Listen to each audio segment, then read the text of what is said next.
Friends good morning. तर जसं मी तुम्हाला दाखवलं माझं वेट 79.4 आलं आहे. 2 किलो कमी आलं आहे. 81.4 होतं काल. ॲक्च्युली वॉटर वेट असतं. आता उद्या बघूया किती कमी होत आहे. स्वामी समर्थ. आणि आता खूप गडबड आहे मला टिफिन करायचा आहे, कारण की नाही लवकर जायचं आहे. आरूची स्कूल आहे, आता 8 वाजता तिची ऑटो येईल. मंगळसूत्र घालायचं राहिलं. ते सोन्याचं असल्यामुळं तुटण्याची शक्यता वाटते, काढून ठेवते मी रात्रीच. बरं ठीक आहे, मग मी आता झटपट आवरते. आता मी ब्लॅक कॉफी करून पिते आणि माझं 10 वाजता सगळं कालसारखं सगळं जेवेन.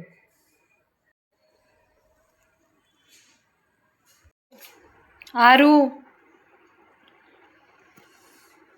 उठ ना, ती उठेल.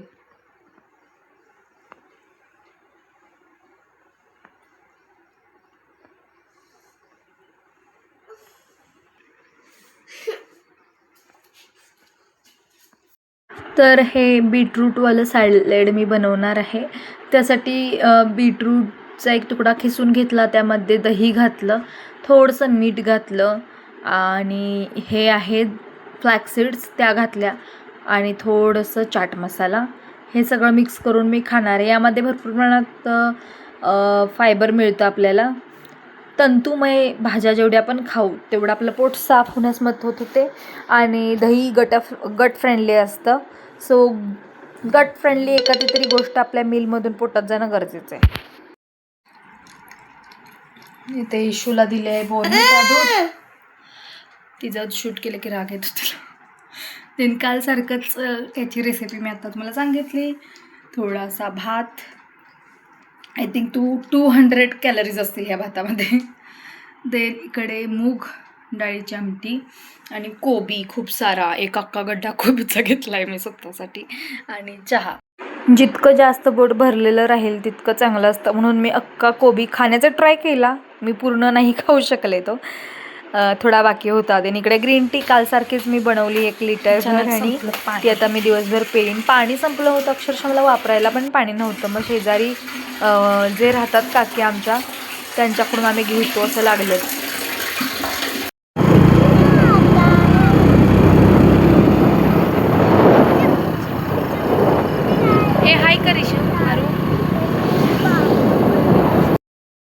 देन थोडंसं काही साहित्य घ्यायचं होतं देवपूजेचं, कारण की गुढीपाडवा पण आला आहे आणि स्वामी समर्थ महाराजांचा प्रगट दिन पण आला आहे. सो त्यासाठी. आणि इकडे समोर इतक्या विजा कडाडत होत्या आणि नंतर आम्हाला माहिती कळाली की इचलकरंजी आणि शिरोळ, आय थिंक शिरोळच, तिथे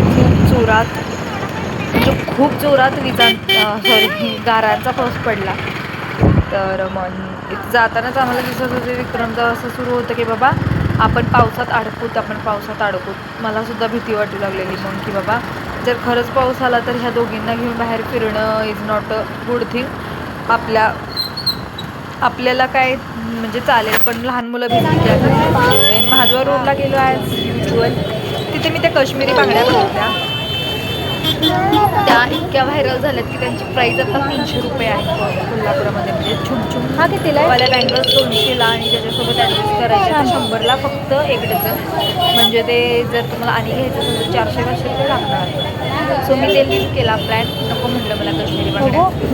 आणि कारण असंही काही घरामध्ये मी जास्त करून बँगल्स वेअर करत नाही, तर इथे छान छान बेल्ट होते लहान मुलांचे, तेच मी इशूला ट्राय केले. आणि घेऊसं तर सगळं वाटतं, पण ह्या मुली काही ठेवत नाही. तू खाणार?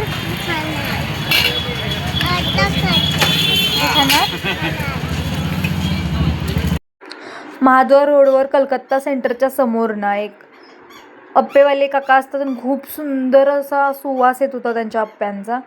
म्हणजे मी डाएट करते नाही तर मीही खाल्लेच असते असे, इतका टेम्प्ट व्हायला होत होतं. आणि मग 2दा तिथून मी पास झाले. नेमकं विक्रमच्या गाडीचा प्रॉब्लेम झाला, तोही गेला. सो मी इशूला तरी भरवलंच आणि तिला खूप आवडतात आप्पे. हॅलो फ्रेंड्स, जसं मी दाखवलं आम्ही गेलो होतो बाहेर. ॲक्च्युली प्रकट दिन जवळ आला आहे, सो स्वामींची गादी बदलायची आहे मला, तर त्यासाठी गेलेलो महाद्वार रोडला. भयानक गर्दी आहे कारण की आता ईदसुद्धा आली आहे. सो खूपच जास्त गर्दी होती तिथे. आणि काश्मीरी बांगड्या ज्या आता ट्रेंडिंग आहेत त्यासुद्धा आल्या होत्या. काय महाग विकतायत माहिती आहे, त्या 300 रुपयाला सेट आहे बांगड्यांचा. सो पाहिले सगळं. देन ह्यांना बाहेर अप्पे खायला घातले, जसं की इशूला दाखवलं मी तुम्हाला खाऊ घातलं ते. आता घरी आलो आणि ह्यामध्ये माझा ग्रीन टी आहे, तर मी ग्रीन टी पिते. विक्रमला 2 चपात्या करेन. आणि आज मी केलं होतं झिंग नाही, घोलमा घालून वांग, खूप आवडतं त्याला, आणि मेथीची भाजी आणि सकाळच्या मुगाची आमटी आहे. सो आता त्याला जेवायला वाढेन. मी सुद्धा काय माझ्याबद्दल सांगायचं आहे तुम्हाला, त्यासाठी व्हिडिओ करायला. ॲक्च्युली ना, जेव्हा कधी बाहेर जातं ना, मला क्रेविंग्स होतात आणि मी काहीतरी खाते. म्हणजे माझ्यासमोर इतकं काय होतं. अप्पे तर ना असे ताजे गरम गरम क्रिस्पी मस्त वास येत होता त्यात ना, सुवास. मी इतकं कंट्रोल पण म्हणजे असं काही नव्हतं की मला कंट्रोल होत नव्हतं किंवा मला खूप क्रेविंग्स होत आहेत, नव्हतं असं. पण एक पॉईंट असतोय की थिंग एवढीच असते की तुम्ही एक घास तोंडाला घालणे आणि विषय संपणे. तर मी ती कंट्रोल केली. मी स्वतःला प्राऊड फील करते की बाई मी बाहेर गेले आणि मी बाहेरचं काही नाही खाल्लेलं. बाहेर गेले आणि मी घरी परत आली काही न खाता. म्हणजे मला खूप असं छान वाटतं याबद्दल. तुम्ही म्हणलं किती हे करते, पण कालच मी पहिला दिवस कंप्लीट केला ओमॅडचा आणि आज सेकंड होता. तर अवघड असतं असं, बाहेर गेलो आहे ऑपॉर्च्युनिटी आहे, आपण काही खात नाही. म्हणजे मी विचार केला उद्या उठून मला खूप वाईट वाटेल जर मी आत्ता खाल्लं तर. आणि आज जे वजन कमी झालं आहे माझं बघून मला आता उद्याची लागली की उद्या किती कमी होईल. सो स्वतःला मला डिमोटिवेटिंग करायचं नव्हतं. आणि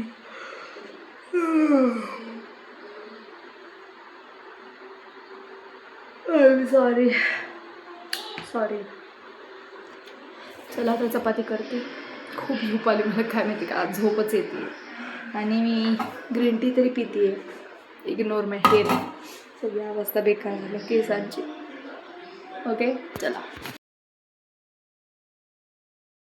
फरशी पुसली मी फिनेलनी, कारण कसं होतं रात्री त्या दाराला फटे म्हणून मी तिथे ते हे घातलं आहे, काय म्हणतात त्याला, विसरले मी नाव त्याचं.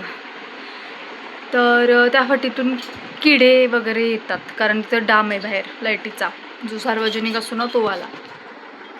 म्हणून मग मी काय करते, छान फिनेलनी फरशी पुसते. म्हणजे वासाने जरी कोणी आलं इनकेस मरतं. वाईट आहे मी, एक झुरळ जर दिसला की नाही तर मारते मी. मला आवडत नाही ते कीटक, काही तर दुश्मनी असेल त्यांच्याशी माझी पहिले जन्माची.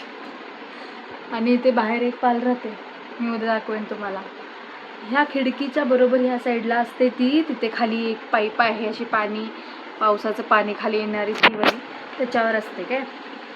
तिला इतकं माहिती झालं की ह्या बाईच्या घरात गेले ना की ही बाई हाकलून काढते.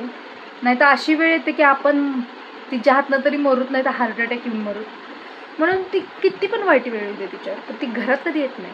ती तिथंच असते रोज एक दुपारची झोप काढते. तुम्हाला उद्या दाखवे ना ती झोपल्यावर.